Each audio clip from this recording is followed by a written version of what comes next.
প্রতিদ্বন্দ্বিতামূলক নির্বাচন হবে এবং সেখানে বিএনপি নিরঙ্কুশ সংখ্যাগরিষ্ঠতা লাভ করবে। ২ নম্বর হলো, দলের যে সকল নেতাকর্মী গত ১৫ বছর ধরে জুলুম, অত্যাচার, নির্যাতনের শিকার হয়েছিলেন, তারা সকলেই এই যে পরিবর্তিত পরিস্থিতি, সেই পরিবর্তিত পরিস্থিতিতে দলের পক্ষ হয়ে কাজ করবেন, মিলেমিশে কাজ করবেন, সংগঠনকে শক্তিশালী করবেন, চাঙ্গা করবেন। এবং অতীতে দলের যে সকল দুর্নাম ছিল, বদনাম ছিল, সে সকল দুর্নাম এবং বদনাম থেকে নিজেদেরকে দূরে রাখবেন।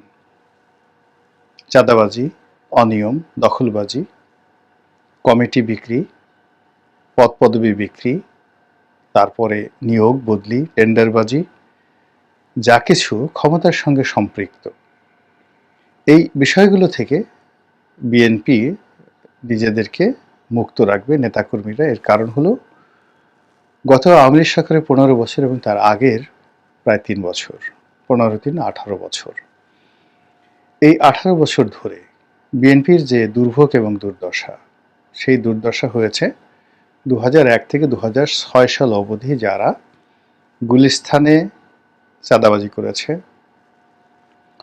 নিউ মার্কেটে চাঁদাবাজি করেছে, ব্যাংক পাড়াতে সিবিআইয়ের নেতৃত্ব দেওয়ার নামে লুটতরাজ করেছে, এরপর সড়ক পরিবহনে যারা চাঁদাবাজি করেছে, কারণ বাজারে যারা চাঁদাবাজি করেছে, তাদের সেই অপকর্মগুলো করোনার মতো করে প্রশাসনের সর্বস্তরে ছড়িয়ে পড়েছিল, যার প্রেক্ষিতে একটি ১/১১ অভ্যুদয় হয় এবং পুরো বিএনপি রাজনীতি এবং পরিবারকে তছনছ করে ছেড়ে দেয়।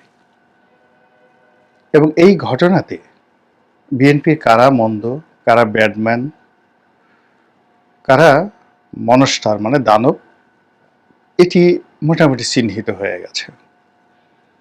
কারা বেগম জিয়ার অফিসকে ব্যবহার করে, কারা হাওয়া ভবনকে ব্যবহার করে, কারা তারেক রহমান সাহেবের নাম ব্যবহার করে ব্যবসার নামে রক্ত চুষেছে, ব্যবসার নামে চাঁদাবাজি করেছে।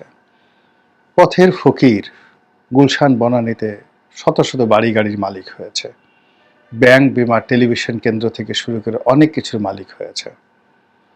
এই ২০০১ থেকে ২০০৬-এর মধ্যে এই চেহারাগুলো বিএনপির যে নেতাকর্মী তাদের কাছে পরিষ্কার হয়ে গিয়েছিল।